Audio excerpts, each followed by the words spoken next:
right. Welcome everyone. Ged, it's been a while. Oh, It feels like it's been a while. It has been, in the fine words of Stained, it's been a while. Yeah. It's been a long time since the Acolyte left everyone feeling some type of way. Little acolyte. Yeah. And we're back. So, well, I guess Disney has a new show out, and it's a lot different than the Acolyte. It is sort of. Maybe. Yeah, I got some thoughts on this. All right. Well, obviously we didn't review last week, so we'll touch on the first two episodes, and then we'll more so focus on three. But start with your thoughts. Where do you want to go first?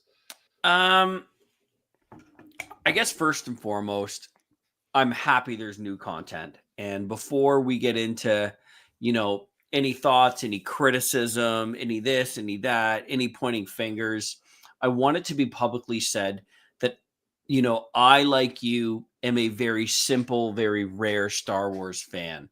Whether I love the content or whether I think it is riddled with concerns, thank you, Disney, for just bringing us new Star Wars content. Those are my opening remarks. All right. Well, I want that to be said. I want that to be noted. All right. Well, let's get into it. It's a show obviously led by children.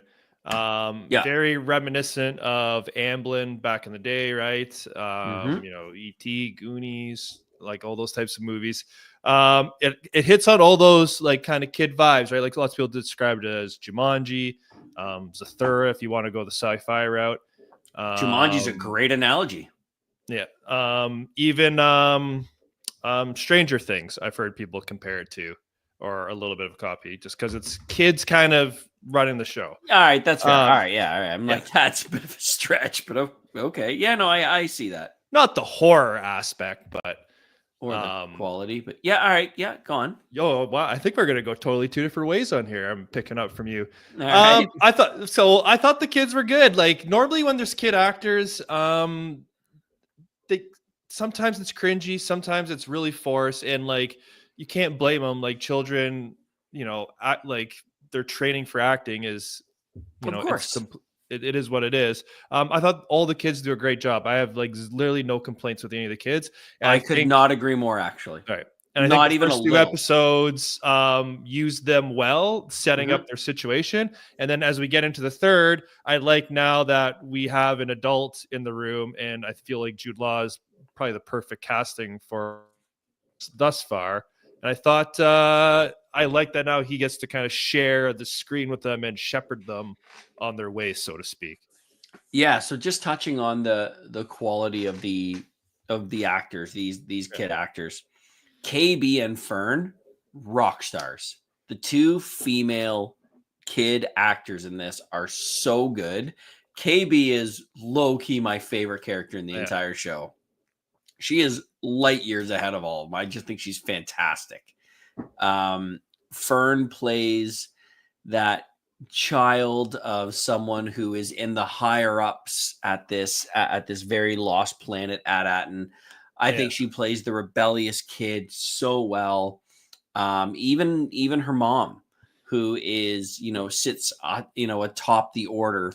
Probably a bad use of terms, but you know what I mean. Well, I feel like she should have some answers compared with even what's been going on. But even she talks about how like her and her friends used to run away. Like I agree. I really like the choice of actors, and I agree. Jude Law in that older shepherding kind of role. I agree. I don't think I could not think of a better person for this. I hope they don't go down. So there's some tropes, some stereotypical stuff happening that it hasn't like reached there, but it's kind of setting up for it to potentially. And the one I don't like, and I don't want to see is where one of the kids betrays the rest of the group for something. You know what I mean? That's always seems to be a thing. I hope they don't go there. They've kind of shaped it up kind of girls versus boys, but they still feel somewhat unified in the end. Yeah. But obviously, if anyone's going to betray anyone, it's going to be Jude Law. So let's talk about Jude Law's character. I had written down here, is it too obvious he's Captain Silvo? But after episode 3, obviously he's Captain Silvo. Yeah. He I thought they did a 7 out of 10 job hiding the fact that he was Silvo at the beginning, but yeah, is very obvious, and so thankfully they didn't like drag that along too long. You know what I mean? It was right out in the open. and they haven't done that well recently with other shows. So I like Yeah. the fact that they gave it its moment and they just revealed it. Yeah, and then as far as you know, he's obviously not a Jedi. Is he using the Force or trickery? I think he's probably actually using the Force. I don't see like Definitely using the Force. He's he's absolutely a Force user. He's used it enough times for it not. I'm trying to rock my head. Like, are they trying to trick us or whatever? He's definitely using it. He's obviously probably like lightly Force sensitive. Has practiced a couple moves. He did the old Ben Kenobi flick to make the noise, which I thought was a nice callback. And then obviously you could push and pull stuff. But you know, when he got mutinied, when the mutiny happened, you figure if he was a full-blown Jedi, he would have been able to handle them all, right? So he's on a quest for treasure. He thought that was going to be his big score in the first episode. It was not. And you hear him tell that old dude on the pirate planet who was like, oh, they let you out. He's like, I got the score, like the one I've always been talking about. Right? So he seems treasure obsessed. He seems like right now it's shaping up of him. How is he going to get at Atten and all the treasures from it and betray the kids? Probably, given the nature of the show and the tone, maybe he does have a soft spot in his heart at the end. Oh yeah, you can see exactly where this is going. He's going to do the old, I'm about to betray them, but no, I can't do it sort of thing. I just can't do it. Yeah. They're the family I never had when I was raised at the Jedi Temple and abandoned by my parents. Oh yeah, you can see where this might go. Yeah.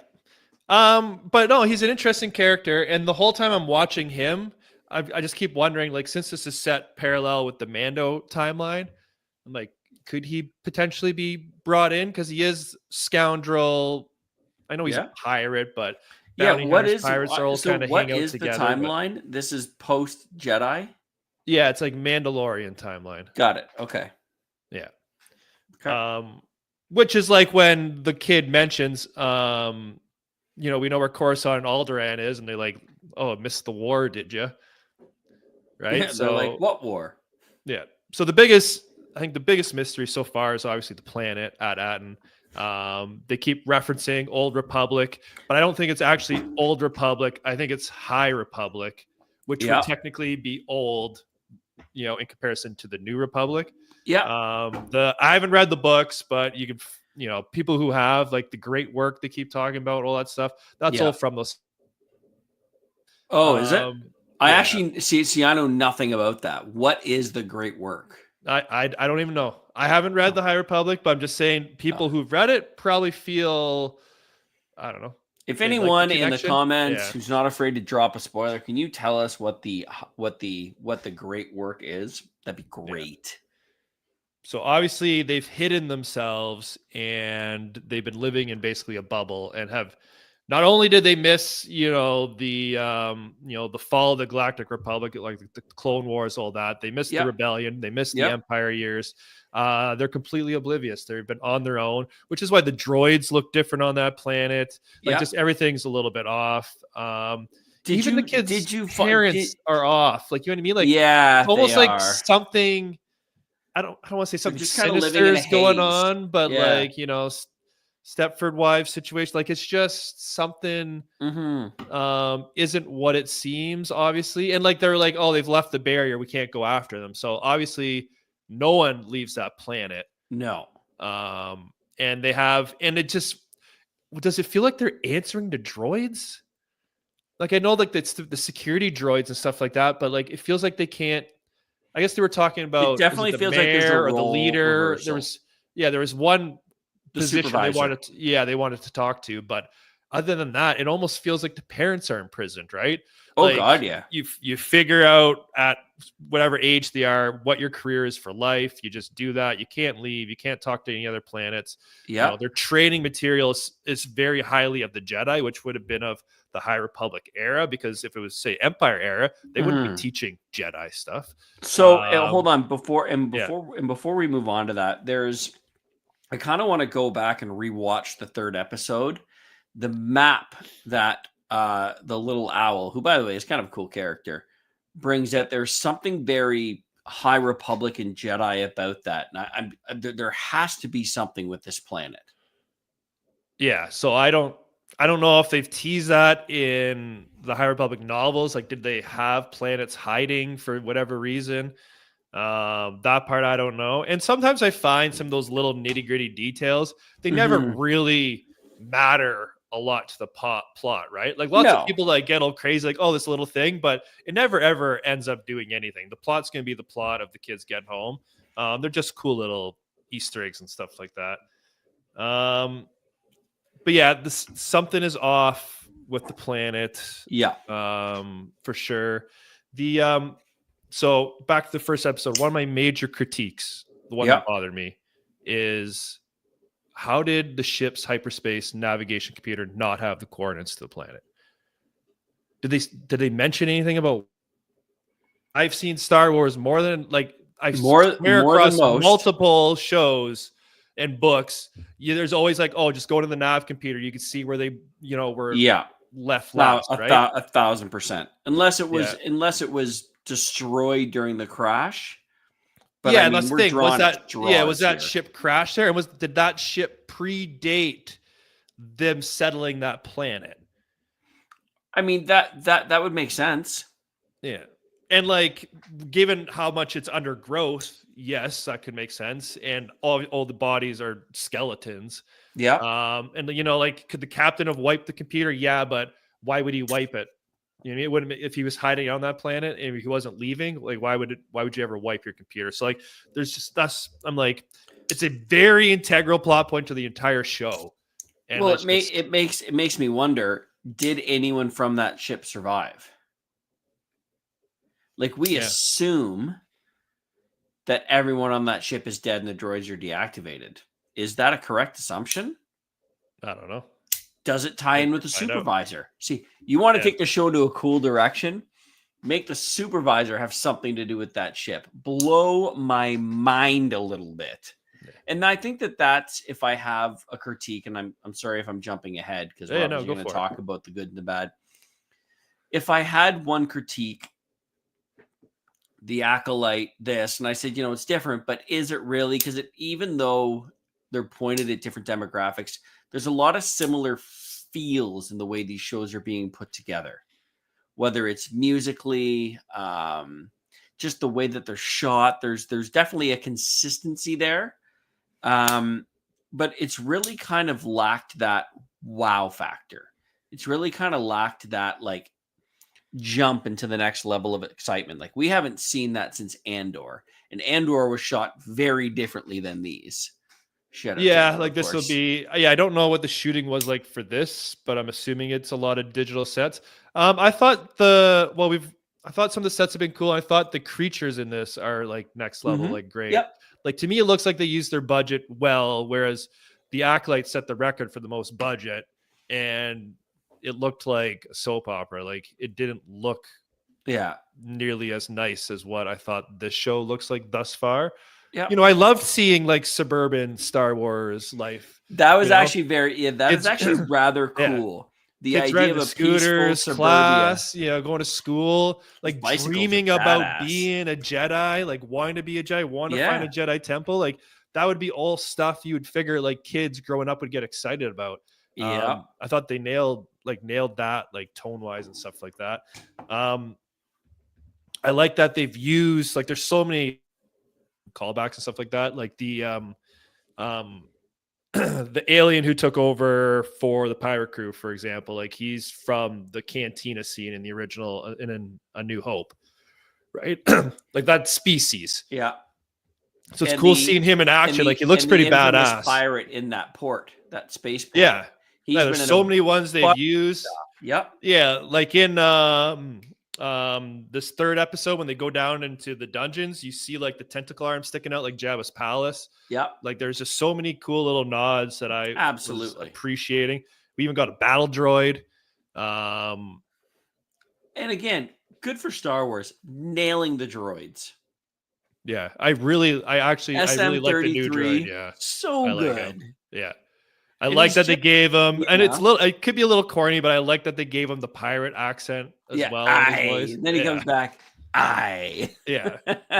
He's missing an eye. Like Yeah, theoretically, he could it's have like he just has. so It good. looks Yeah. like his one leg is a peg leg. Like it doesn't look like there's much of a foot on there. Like Hmm. it's very much a pirate droid. So again, great Yep. design and stuff The like that. attention to that detail was really well done in this so far. Yeah. Really, really well done in this. There's so Um. much of the show I like. To Yeah. me, it feels like a show that's very confused because it feels very much like a show that is geared towards a younger audience.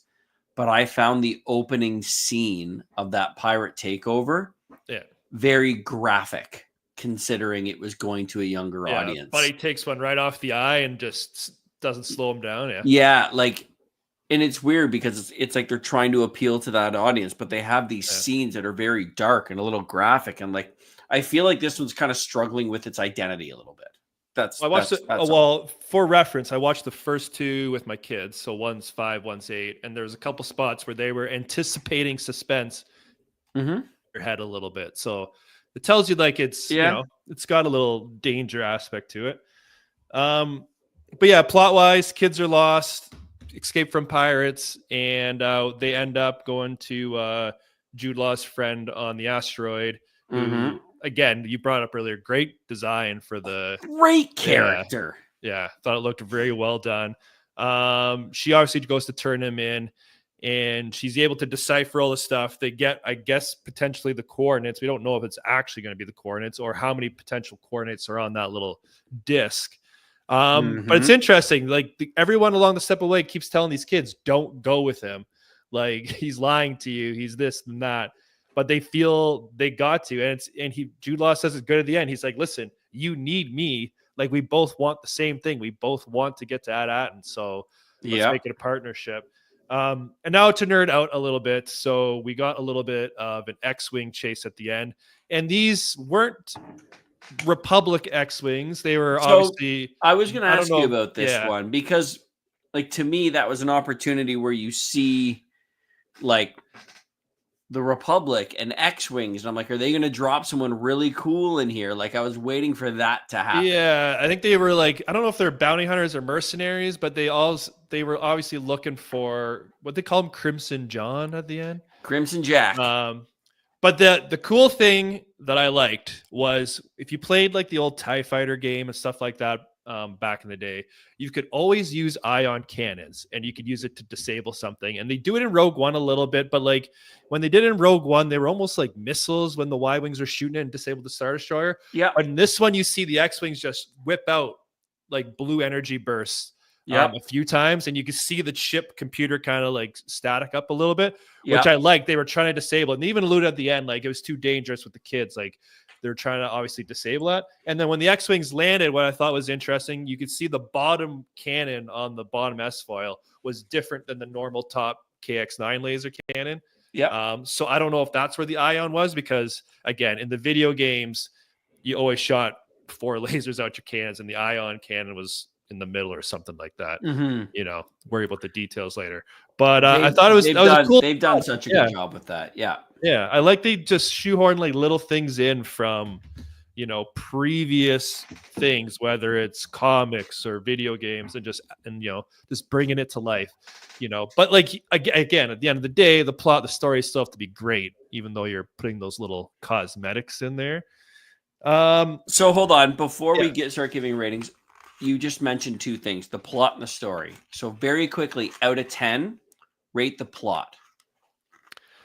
I want to know your thoughts on the plot so far. Plot and or story, if they're anywhere close. What's your out of 10? Plot and story. You don't have to be super critical. I'm basically asking, how into this are you? Oh, okay. I don't know. It's like, I feel you got to see where it goes. Like, is it just your standard kids go on adventure and go home? No, I want to hear it. There's no dancing around it. Just on the plot? Well, out of 10, what's your number on how intrigued you are by this, the plot and story? Coming off the Acolyte, I'm probably a 7 right now. For plot. I was just gonna say, like, I've got some gripes with it, but I'm 7.5 into this. Like I said, Yeah. I'm happy there's new content. I love that we're seeing a pirate spaceport. Yeah. Yes, please. Yeah, like Like, it's not like the most like yeah, sophisticated crazy plot. It's not like it's low no, that's stakes. It's not going to have galaxy changing ramifications. yep, You know yep, eventually at the end the kids are going to get home. They're yep. not going to kill the kids, It's not right? on Like Coruscant.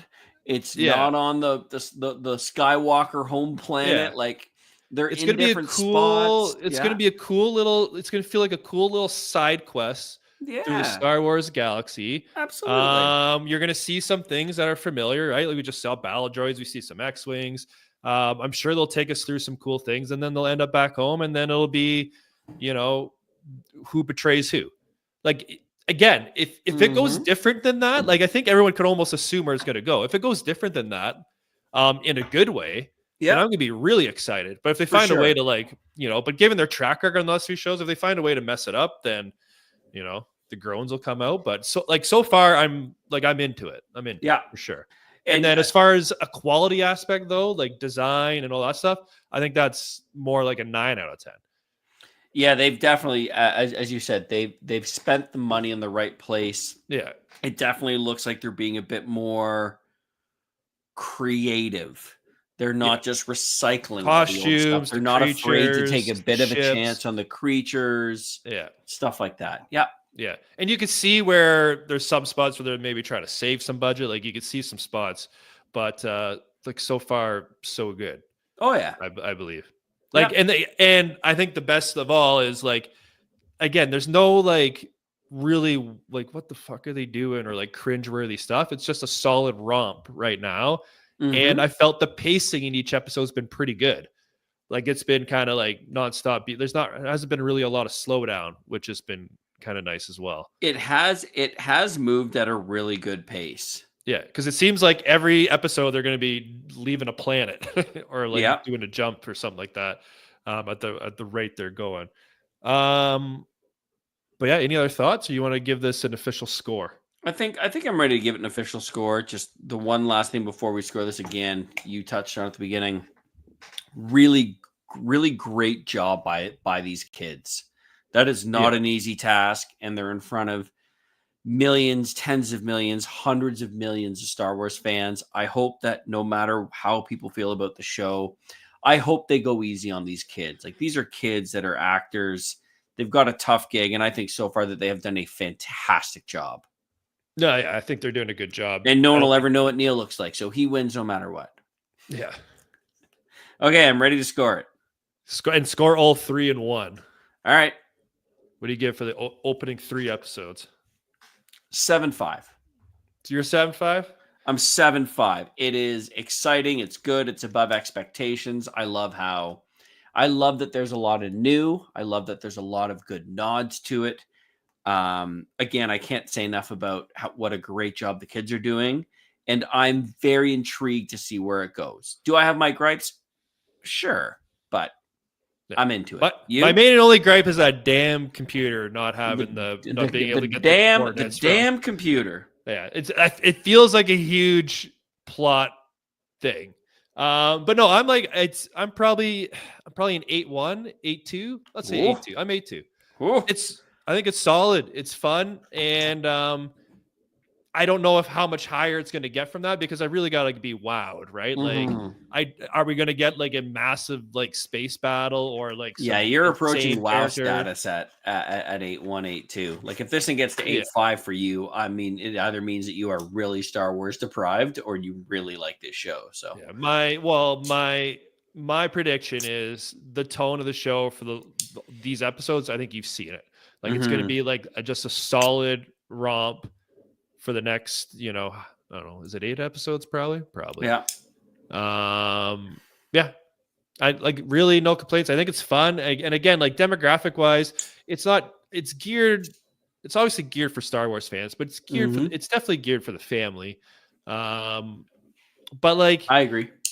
yeah, but if you look at the shows, the one thing weird with this show was the trailer for it was kind of underwhelming.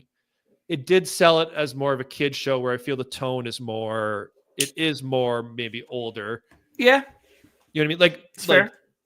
like not like it's not geared to 4-year-olds. It's probably geared to like 8 and 10 and Yeah, above sort of thing, right? I would say Um, adolescence.